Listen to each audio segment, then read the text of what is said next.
So the answer to your question is when I say the word forced is basically the person eligible for the health care at Veterans Health Administration, which in my case, I am the military veteran. And in others people's cases, they could be someone that may be in the military community that was not in the military. For example, people that were poisoned by the water that was toxic at Camp Lejeune in North Carolina many moons ago are in some cases eligible for healthcare, Veterans Health Administration. Okay. So those are some examples.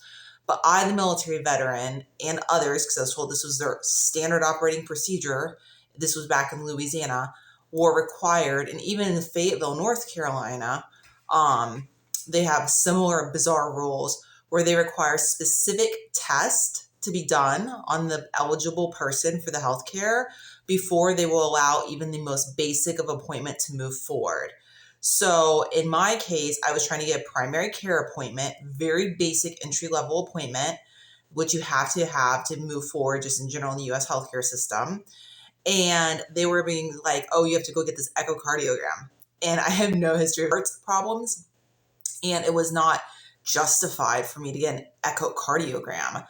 But I did because I was really trying to go along to get along. But I found that this was a pattern behavior. The reason that they do this at these Veterans Health Administration facilities is because it's very complicated to explain. I used to work there, that's how I know all this. They have these metrics. And the metrics, they're like these benchmarks, these goals, if you will. That's another way of putting it. Once they hit those goals or those metrics that are contained a lot of times in spreadsheets, like Excel spreadsheets, they will get bonus money is triggered from it. And these metrics are set by politicians in Congress. And they're supposed to be set for the well-being of the patient receiving healthcare.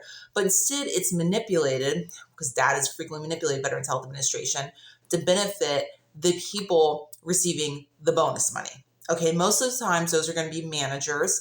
They could be mid-level to higher level managers is typically what I saw, but it could be even as low as a supervisor over a specific department. So that's what they do. That's they have a lot of different ways that they try to word it to try to get around it. At Fayetteville, North Carolina Center, they were trying to do blood work on me like every month. That is totally unnecessary in my case, and I ended up just deciding to get healthcare elsewhere because they were refusing to provide me with healthcare I actually needed. It was medically warranted, and trying to force me to go through healthcare and tests that would benefit their goals, benchmarks, and thus bonus money. So that's what I mean.